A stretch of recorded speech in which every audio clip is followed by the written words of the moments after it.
ನಮ್ಮ ಕಾಲಿಗೆ ಕಾಕು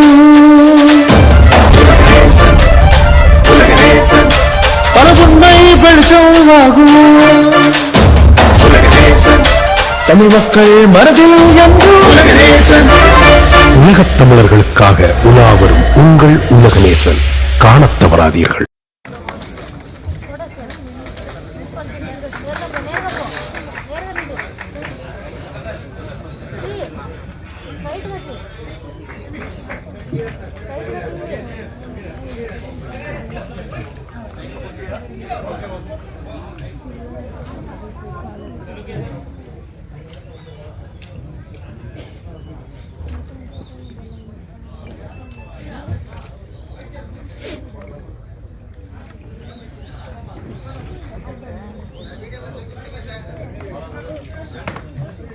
அரசாலும் கவி பேரரசு திரு வைரமுத்து அவர்களை அன்போடு மேடைக்கு அழைக்கிறோம்.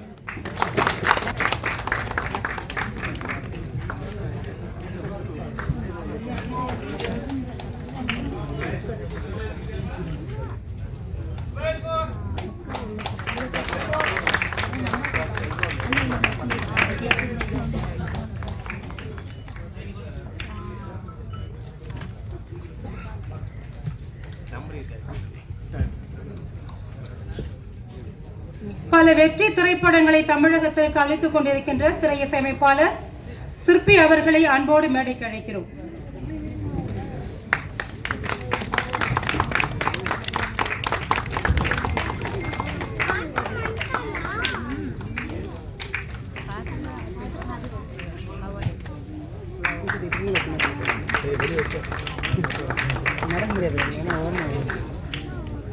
பக்கங்கள் திரைப்படத்திற்கு பின்னணி இசை அமைத்த இசையமைப்பாளர் திரு சாய் அவர்களை மேடைக்கு அழைக்கிறோம்.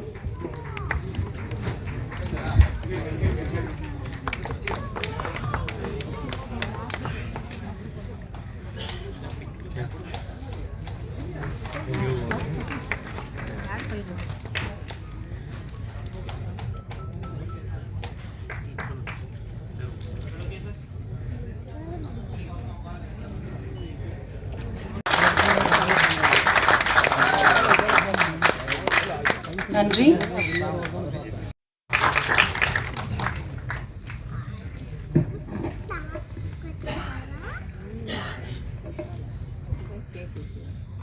தயாரிப்பாளர்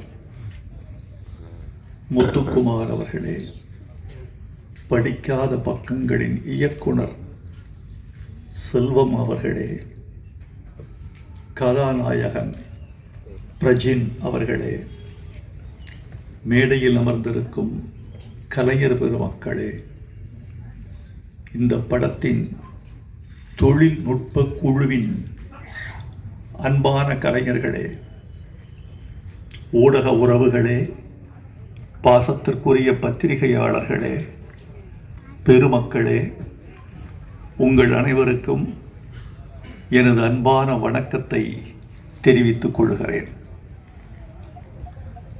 இந்த மேடைக்கு ஆதவ் பாலாஜி என்ற ஒரு கலைஞர் பேச வந்தார்.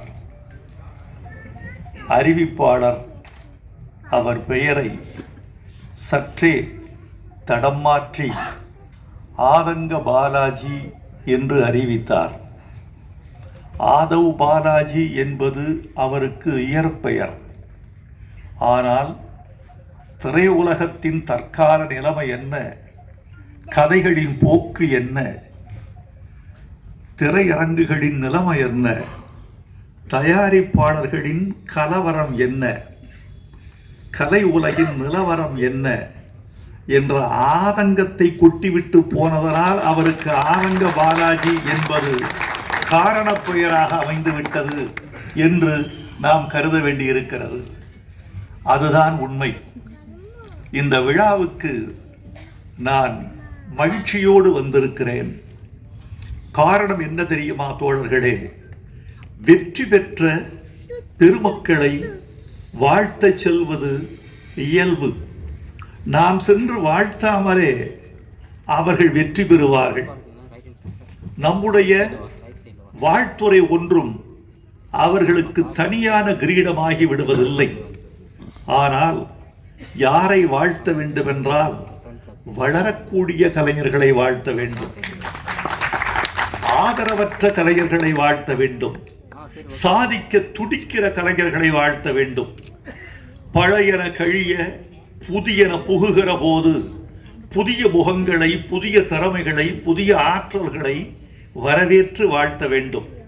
ஏனென்றால் எந்த புற்றில் எந்த பாம்போ என்று பார்ப்பவன் பழைய காலத்து மனிதன், எந்த பூவில் எந்த தேனோ என்று பார்ப்பவன் தான் புதிய காலத்து மனிதன். இந்த மலர்களில் எந்த பூவில் எந்த தேன் என்பதை யார் அறிவார்? அதனால் இந்த கலைஞர்களை நான் வாழ்த்த வந்திருக்கிறேன். அந்த தம்பி இந்த ஆதங்கத்தை சொன்னார் அல்லவா, அது குறித்து நான் ஒரு சில செய்திகளை உங்களுக்கு சொல்ல வேண்டும் என்று ஆசைப்படுகிறேன். திரை உலகம் சிதைந்து போனதற்கு காரணம் பார்வையாளன் அல்ல, நடிகன் அல்ல, கதாசிரியன் அல்ல, தயாரிப்பாளன் அல்ல, திரையரங்க உரிமையாளர்கள் அல்ல. திரை உலகம் இன்று நிறம் மாறி போனதற்கும் தடம் மாறி போனதற்கும், ஒரு படம் வெளியாகிற அன்று முன்வரிசையில் மொத்தம் 12 பேர்கள் மட்டும் அமர்ந்திருப்பதற்கும், பல திரையரங்குகள் வெளியான முதல் நாள் வெளியே யாருக்கும் தெரியாமல் ஓர் ஆளை நியமிக்கிறார்கள். அந்த பதிவு சீட்டு கொடுக்கிற நபர் தன்னை மறைத்துக் கொண்டிருக்கிறார். வெளியே இருந்து செய்தி வர வேண்டும். என்ன செய்தி என்றால், வெளியே வரிசையில் குறைந்தபட்சம் 15 பேர்கள் இருக்கிறார்களா, இருந்தால் இந்த சீட்டு கொடு, இல்லை என்றால் இந்த காட்சியை ரத்து செய்துவிடு என்று ஒரு தீர்மானம் அவர்களுக்குள் இருக்கிறது. 15 பேர் வந்தால் என்ன நடக்கும் என்றால், மின்சார கட்டணத்திற்கு அது கட்டுப்படியாகும். 15 பேர் இல்லை என்றால் மின்சார கட்டணத்தின் நஷ்டத்தில் அந்த திரையரங்கம் ஓடத் தொடங்கும். அந்த கட்டணத்தை தவிர்ப்பதற்காகத்தான் பதிவுச்சீட்டு கொடுப்பதற்கே, அவர்கள் அனுமதி சீட்டு கொடுப்பதற்கே தயங்குகிறார்கள். இதற்கு காரணம் யார்? படம் பார்க்க ஓரளவு நல்ல படம் என்று கருதத்தக்க படத்தை கூட பார்ப்பதற்கு ஆட்கள் வராமல் தவிர்த்து போவதற்கு அல்லது அவர்கள் தயங்குவதற்கு என்ன காரணம் என்று பார்த்தால், இது ஒரு மோசமான யுகத்தில் தமிழ் சினிமா கலை இருக்கிறது.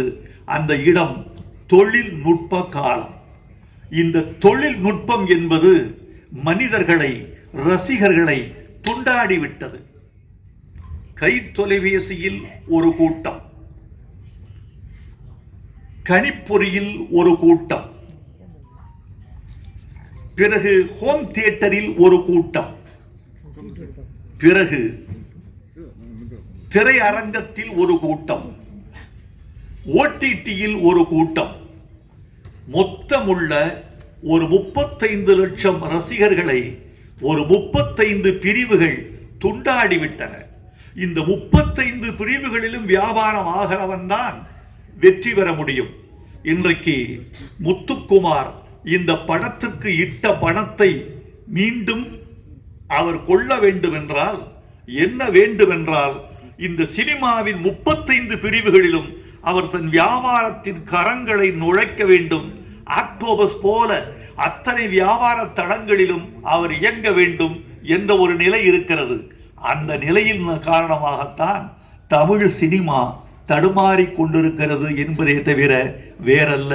உண்மையை சொல்ல போனால் நண்பர்களே, நான் தமிழில் வெளிவருகிற அல்லது திரைக்கலையில் வெளிவருகிற எந்த ஒரு படமும் தோல்வி அடைந்து போனால் காலையில் பத்திரிகையை படித்துக் கொண்டு வருத்தப்படுவேன்.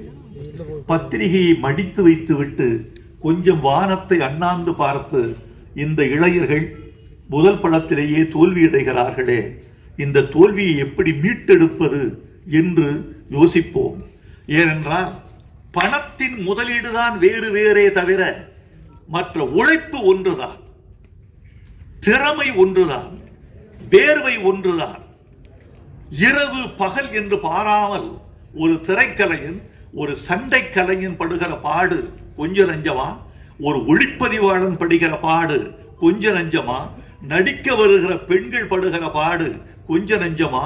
எவ்வளவோ உழைப்பை, திறமையை, உடல் கொடுமைகளை எல்லாம் தாண்டித்தான் ஒரு திரைப்படத்துக்குள் நுழைந்து மக்களுக்கு மகிழ்ச்சி தருவதற்கு இவர்கள் போராடுகிறார்கள். இந்த போராட்டம் பயனற்று போய்விடக் கூடாது என்றுதான் என்னை போன்றவர்கள் நம்புகிறோம்.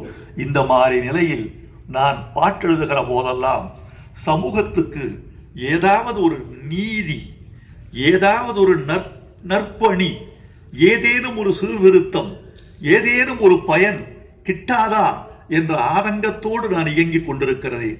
இது திரை உலகில் எனது 44வது ஆண்டு. இந்த 44வது ஆண்டில் எனக்கு பிடித்த சில பாடல்களில் ஒரு பாடலாக படிக்காத பக்கங்களில் இந்த சரக்கு என்ற பாட்டை எழுதியிருக்கிறேன் என்றால் இதுதான் நான் இன்னும் இயங்குவதற்கான காரணம். முத்துக்குமார், உங்களுக்கு என் நன்றி. செல்வம், உங்களுக்கு என் நன்றி.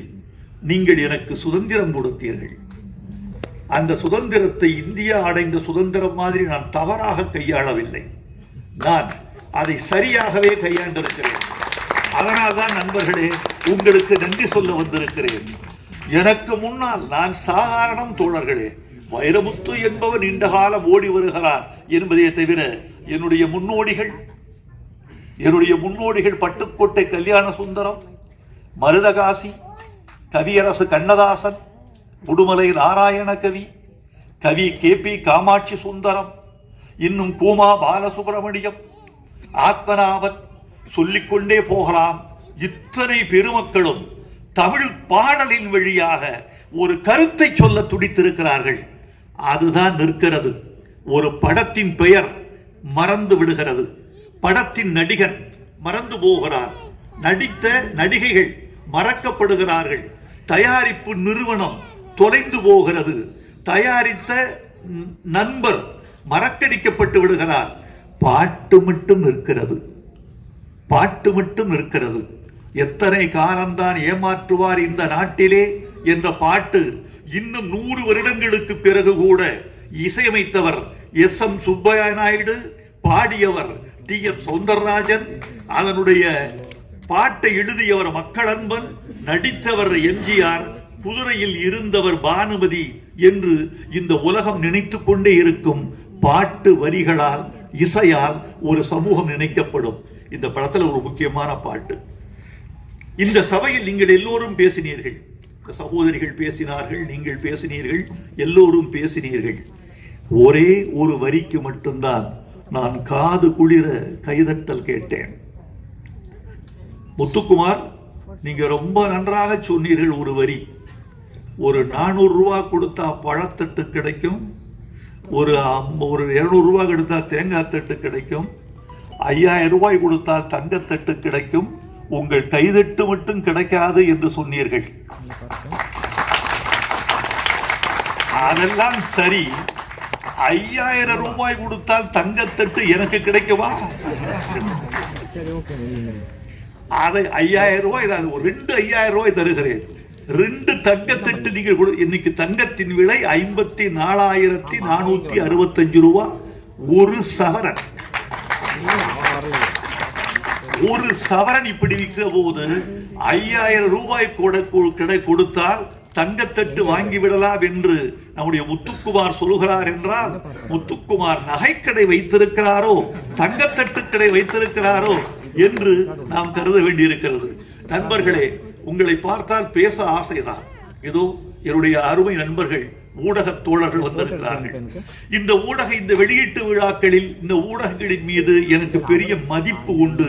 காரணம், இவர்கள் தான் கொண்டு போய் சேர்க்கிறார்கள். ஆனாலும் கூட தினப்பத்திரிகைகளில் இது குறித்து எந்த செய்தியும் வருவதில்லை. வார பத்திரிகைகள் இதை அதிகமாக கண்டுகொள்வதில்லை. இந்த மேடையில் ஒரு பெரிய சர்ச்சை உண்டானால் அது மட்டும்தான் அவர்களின் கவனத்திற்கு போகிறது. அந்த சர்ச்சையை நீட்டிக்க முடியும் என்றால் அது 2 வாரங்களுக்கு செய்தியாகிறது. இதோ இந்த மேடையில் இருக்கக்கூடிய இந்த இளம் கலைஞர்களை வாழ்த்தி படிக்காத பக்கங்கள் என்ற பெயரில் நவீன பெண்களின் பிரச்சனைகளை மையப்படுத்தி ஒரு புதிய தயாரிப்பாளரும் இயக்குனரும் ஒரு படத்தை செய்திருக்கிறார்கள். ரசிகர்களே, காத்திருங்கள், வந்தால் ஆதரியுங்கள், பிடித்தால் தோள் கொடுங்கள் என்று நீங்கள் 4 வரி எழுதினால் அதுதான் சிறப்பு. இந்த நேரத்தில் நான் ஒரு கருத்தை சொல்ல வேண்டும் என்று ஆசைப்படுகிறேன். இவர்கள் இந்த இணையதளங்களின் வாயிலாக இவர்கள் கொண்டு செல்கிற இடம் ரொம்ப அதிகம். நீங்கள் நினைத்துக் கொண்டிருப்பீர்கள், யூடியூப் வழியாக இன்று இரவு 12 மணிக்குள் இந்த விழா செய்திகள் உலகத்தின் எல்லா மூலைகளிலும் வீசி எறியப்படும். இன்னைக்கு போயிடும். நாளைக்கு காலையில் சுவிட்சர்லாந்தில் இருந்து, நெதர்லாந்தில் இருந்து, ஆஸ்திரேலியாவில் இருந்து, டென்மார்க்கில் இருந்து யாரோ ஒரு தமிழர் அல்லது நிச்சயமாக ஒரு இலங்கை தமிழர் என்னை அழைத்து, உங்கள் பேச்சை கேட்டேன் ஐயா, மகிழ்ந்தேன் என்று சொல்லுவார். அந்த படம் எப்போது வெளிவரும் பார்ப்பதற்கு காத்திருக்கிறோம். இந்த காலத்தில் மதுவை எதிர்த்து ஒரு பாட்டா என்று கூட கேட்பார்கள். அப்படிப்பட்ட எல்லையை நீங்கள் தொட்டுக் கொண்டிருக்கிறீர்கள். உங்களுக்கு நன்றி. இந்த மது எந்த வரிக்கு அதிகமாக நீங்கள் கைதட்டீர்கள் என்று காது கொடுத்து கேட்டேன். செல்வம் சொன்னார், இந்த படத்தில் ஒரு பாட்டு, அந்த பாட்டு மதுவுக்கு எதிராக மதுக்கடையில் பாட்டு என்று சொன்னவுடன் இந்த அரங்கம் கைதட்டலில் அதிர்ந்தது. நன்றி. மதுவுக்கு எதிராக ஒரு பாட்டு, மதுவை கொண்டாடித்தான் பாட்டு அதிகம் இருந்திருக்கிறது. தமிழ்நாட்டில் எந்த பெரும்பாலான பாடல்கள் மதுவை கொண்டாடித்தான். மதுவை கொண்டாடித்தான் பாட்டு என்று கூட சொல்ல மாட்டேன். வாழ்வை கொண்டாடி, மகிழ்ச்சியை கொண்டாடி, களிப்பை கொண்டாடி, காதலை கொண்டாடி, காதலையும் மதுவையும் பெண்ணையும் கலந்து கொண்டாடிய பாடல்கள் தான் தமிழ்நாட்டில் அதிகம். மதுவை வெறுத்து பாடிய பாட்டு கலைவாணர் பாடிய பாட்டு. குடிச்சு பழகணும் தம்பி, குடிச்சு பழகணும். என்னையா குடிச்சு பழகணும்னு சொன்னாரு? நீராகாரம் குடிச்சு பழகணும் என்று என்எஸ்கே எழுதியிருக்கிறார். அதுதான் மதுவுக்கு எதிரான ஒரு பாட்டு என்று நினைக்கிறேன். அப்புறம் ஒளி விளக்குல தைரியமாக சொல் நீ மனிதன்தானா என்று எம்ஜிஆர் பாடிய ஒரு பாட்டு. அது கூட குடித்ததாக நடித்துவிட்டு குடிக்கு விரோதமாக பாடியிருப்பார். அது ஒரு பாட்டு. இந்த பாட்டு முழுக்க முழுக்க மதுவுக்கு விரோதமான பாட்டு. கண்ணதாசன் எழுதினார், ஓர் கையிலே பெண்ணும் ஓர் கையிலே மதுவும் சேர்ந்திருக்கும் வேளையில் என் ஜீவன் பிரிந்தால்தான் நான் வாழ்ந்த வாழ்க்கை நலமாகும், இல்லையெனில் ஏன் வாழ்ந்தாய் என்றே இறைவன் என்னை கேட்பான். ஏன் குடிக்கிற, ஏன் பெண் சுகம் அனுபவிக்கிறாய்ன்னு நான் நினைக்கிறீங்க, கேட்கிறீங்க. இறைவன் என்ன கேட்பான், உன்னை ஊருக்கு அனுப்பிச்சு வச்சனே, போய் வெறுங்கையோடு திரும்பி வந்து விட்டாயே, மதுவையும் மாதுவையும் தொடாமல் வந்து விட்டாயே என்று அவர் ஒரு இலக்கியமாக, நயமாக, கொண்டாட்டமாக எழுதியிருப்பார். ஃபிர்தௌசி என்ற ஒரு பெர்ஷிய கவிஞன் எழுதினான், குடிக்காதவனுக்கு சொர்க்கத்தில் இடமில்லை என்றால் அந்த சொர்க்கம் என் உள்ளங்கையை போல் வெறுமையாகவே இருந்திருக்கும் என்று கேட்டான். இப்படி மதுவை கொண்டாடித்தான் நிறைய பாட்டு வந்திருக்கிறது. நண்பர்களே, மதுவின் கொடுமை தெரியுமா? இதோ இந்த விழா 2 மணி நேரத்தில் நிறைவடைய போகிறது. ஒரு 1.5 மணி நேரம் ஆகிவிட்டது. இன்னும் ஒரு அரை மணி நேரம் ஆகும் களைவதற்கு. நான் பேசி விரைவில் முடித்து விடுவேன். உங்களை இருத்தி வைக்க மாட்டேன். ஆனால் இந்த விழா தொடங்கி இந்த விழா முடிகிற 2 மணி நேரத்தில் 32 மதுச்சாவுகள் முடிந்திருக்கும். 1 மணி நேரத்திற்கு 16 மதுச்சாவுகள் நடக்கின்றன. இந்த விழா நிறைந்து முடிகிற 2 மணி நேரத்தில் 32 மதுச்சாவுகள் முடிந்திருக்கும். இந்த நாட்டில் விபத்துகள் உலகம் முழுக்க நடக்கின்றன. இந்தியாவில் கொஞ்சம் அதிகம், தமிழ்நாட்டில் இன்னும் கொஞ்சம் அதிகம் என்பதை நாம் ஒப்புக்கொள்ளத்தான் வேண்டும். இந்த விபத்துகளில் 44 முதல் 67 விழுக்காடு மதுவினால் நடக்கிற விபத்துகள் என்பதை உலக சுகாதார நிறுவனம் அறிவிக்கிறது. விபத்துக்கு காரணம், மூளைச்சாவுக்கு காரணம் கணைய அழற்சிக்கு காரணம், கல்லீரல் வீழ்ச்சிக்கு காரணம். கல்லீரலை கடிச்சு தின்னும் மதுப்புட்டியே எழுதியிருக்கிறதுல. ஓ காசு படம் பறிச்சு தின்னும் மறந்துட்டியே. என் வரிக்கு கிடைத்த வெற்றி நான் தயங்கிய இடத்தில் இயக்குனரே எடுத்து விடுகிறார். அந்த பாட்டின் மீது அவருக்கு அவ்வளவு மதிப்பு இருக்கிறது. ஒன்று சொல்லட்டுமா, 20 மில்லிகிராம் போதும். 20 மில்லிகிராம் வந்து ரத்தத்தில் கலந்து விட்டால் பார்வை வங்க ஆரம்பித்து விடும். பார்வை குறைவு ஏற்படுவதற்கு 20 மில்லி போதும். நீங்க குடித்துக் கொண்டே இருக்கிறவர் எத்தனை மில்லி ரத்தத்தில் சேரும் தெரியுமா? 30 மில்லி ரத்தத்தில் சேர்ந்தால் உங்கள் தசை உங்கள் வசத்தில் இருக்காது. நான் மதுவுக்கும் போதைக்கும் எதிரானவன். 10 வயசிலிருந்து எதிரானவன். ஏனென்றால் மதுவையும் போதையையும் எங்கள் ஊர் எவ்வளவு பாதிக்கப்பட்டிருக்கிறது என்பதை நான் அறிவேன். என் உறவுகள் பாதிக்கப்பட்டதை அறிவேன். இந்த ஒரு சொட்டு மது கூட என் குடலில் விழுந்ததில்லை என்பதை நான் உத்தரவாதமாக உங்களுக்கு சொல்லிக் கொள்ள வேண்டும் என்று ஆசைப்படுகிறேன். போதை பழக்கம் என்பது எங்கள் உடம்பு, என உலகத்திலேயே நான் வெறுக்கிற வாசனை ஒன்று உண்டு என்றால் அது ஒரே வாசனை, புகை வாசனை. அது மட்டும் அப்படி ஆழ தள்ளிடுது வெளியே, புகை வாசனை. மதுவை விட மோசமானது புகை. மது கூட உங்கள் உடம்பை இவ்வளவு தின்னாது, புகை தின்றுவிடும். இங்க புகை ரொம்ப கொடுமையானது. இந்த என் பேச்சை நண்பர்களே, இந்த ஒரு படிக்காத பக்கங்கள் என்ற படத்தின் வாயிலாக இந்த பேச்சை புதிய இளைஞர் திருக்கூட்டத்திற்கு நீங்கள் கொண்டு போய் சேர்த்தால் அதுதான் ஊடகம் எங்கள் தமிழுக்கு செய்கிற தொண்டு என்று நான் உங்களுக்கு நன்றி பாராட்டுவேன். முத்துக்குமார், செல்வம், உங்கள் 2 பேருக்கும் தமிழ் சமூகம் இந்த ஒரு பாடலுக்காக நன்றி செலுத்த கடமைப்பட்டிருக்கிறது என்று நான் நம்புகிறேன். உங்களுக்கு என் நன்றியை தெரிவித்துக் கொள்கிறேன். ஒவ்வொரு படத்திலும் இப்படி ஒரு பாடலை நீங்கள் வைக்க வேண்டும். அது உங்களுக்கு பெரிய பலமா இருக்கும், படத்துக்கு முதுகெலும்பா இருக்கும், அப்படி இருக்கும். எனவே இந்த இவ்வளவு மது போதையை நீங்கள் தூக்கி எறிவதற்கான ஒரு துணிச்சலை உங்கள் நெஞ்சுக்குள் நீங்கள் வளர்த்துக் கொள்ள வேண்டும் என்று நான் உங்களை விரும்பி கேட்டுக்கொள்கிறேன். நண்பர்களே, நீண்ட நேரம் பேசுவதற்கு ஆசைதான். உங்களுடைய மௌனம் எனக்கு ரொம்ப பிடித்திருக்கிறது. உங்களது பார்வை, என்னை நோக்கி குவிந்திருக்கிற உங்கள் கண்கள் என்னை பேசச் சொல்கின்றன. உங்கள் செவிகள் என் பக்கமே திரும்பி இருக்கின்றன. உங்கள் தலைகள் படமெடுத்தாடும் பாம்பு போல என்னையே பார்த்து கொண்டிருக்கின்றன. உங்களை பார்க்கும் போது மகிழ்ச்சி தான். ஆனால் நண்பர்களே, இந்த நேரத்தில் ஒரு வார்த்தை சொல்லிக் கொள்ள வேண்டும் என்று ஆசைப்படுகிறேன். ஒரு பாடலில் இசை பெரிதா மொழி பெரிதா என்பது ஒரு பெரிய சிக்கலாக பேசப்பட்டு கொண்டிருக்கிறது. இதில் என்ன சந்தேகம் உங்களுக்கு? இசை எவ்வளவு பெரிதோ மொழி அவ்வளவு பெரிது. மொழி எவ்வளவு பெரிதோ இசை அவ்வளவு பெரிது.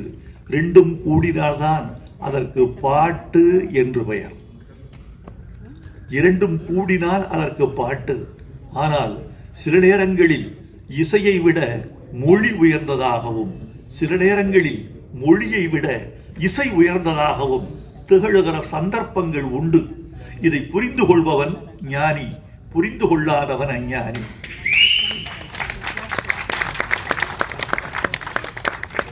பாட்டுக்கு பெயர் வைப்பது யார்? ஒரு குழந்தை பிறந்திருது. இவங்க பிறந்து ஒரு 20 நாட்கள்ல பெயர் வைத்தார்கள். ஆணுக்கு பெயர், பெண்ணுக்கு பெயர். ஏன் பெயர் வைக்கவில்லை என்றால் என்ன? பெயர் வைத்தவுடன் தான் அவர்கள் வாழ்வு அவர்களை சார்கிறது, அவர்களின் உரிமை அவர்களை சார்கிறது, சம்பவங்கள் அவர்களை சார்கின்றன, அவர்கள் உணவு அவர்களை சார்கிறது. 4 பேர் இருக்கிறார்கள். மணி, இவனுக்கு கொடு இந்த இட்லிய, அந்த இட்லி அவனை சேர வேண்டும் என்றால் பெயர். இந்த பழத்தை பிரேமாவுக்கு கொடு, பழம் ஒருத்திக்கு சேர வேண்டும் என்றால் அவள் பெயர். சுகுணாவுக்கு இந்த ஐஸ்கிரீம் கொடு, அந்த பெயர் ஐஸ்கிரீம்.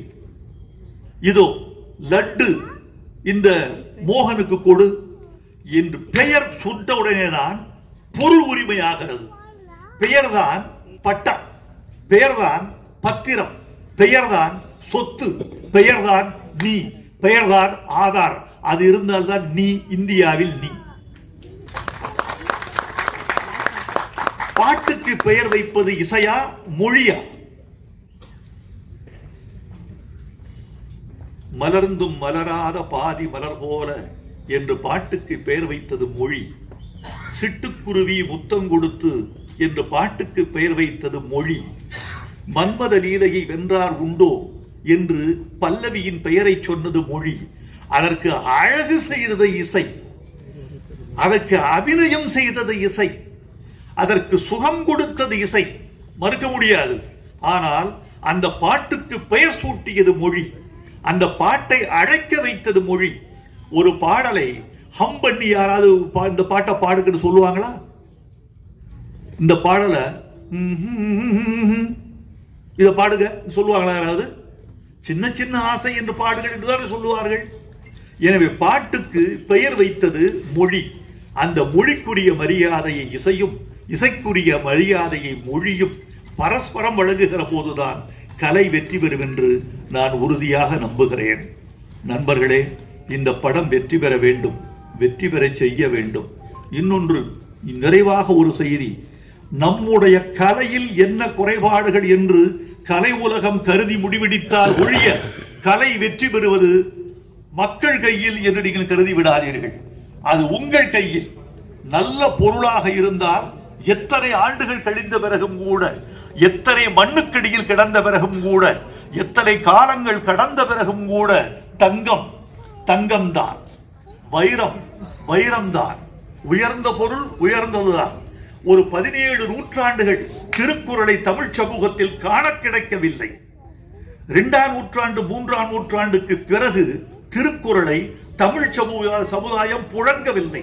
பக்தி இயக்கம் வந்து விட்டது, தேவாரம் புழங்கியது, திருவாசகம் புழங்கியது, திரவிய பிரபந்தம் புழங்கியது, ஆழ்வார் பாடல் புழங்கியது, நாயன்மார் பாட்டு புழங்கியது, பதிகம் புழங்கியது, பாசுரம் புழங்கியது, திருக்குறள் புழங்கவே இல்லை. ஆனால் நல்ல பொருளாக இருந்தால் எந்த நூற்றாண்டிலும் அது தன் முகத்திரையை கிழித்துக் கொண்டு, ஒரு விதை தன் மேல் தோலை கிழித்துக் கொண்டு விருட்சமாவது போல் நல்ல பொருள் எத்தனை காலமாக இருந்தாலும் தன்னுடைய தடைகளை உடைத்துக் கொண்டு, திரைகளை கிழித்துக் கொண்டு வெளியே வந்தே தீரும். 19ஆம் நூற்றாண்டின் இறுதியில் திருக்குறள் நான் தானடா தமிழின் முகவரி என்று வெளிவந்தது.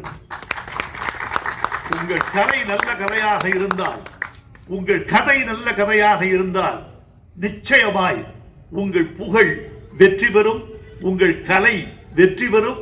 உங்கள் கலையும் கதையும் வெற்றி பெற்றால் நீங்கள் பொருளாதார மேன்மை பெறுவீர்கள். படிக்காத பக்கங்கள் வெற்றி பெறும். படிக்காத மேதை வெற்றி பெற்றது, படிக்காதவன் வெற்றி பெற்றது. அந்த வரிசையில் படிக்காத பக்கங்கள் வெற்றி பெற வேண்டும் என்று வாழ்த்துகிறேன். நன்றி, வணக்கம்.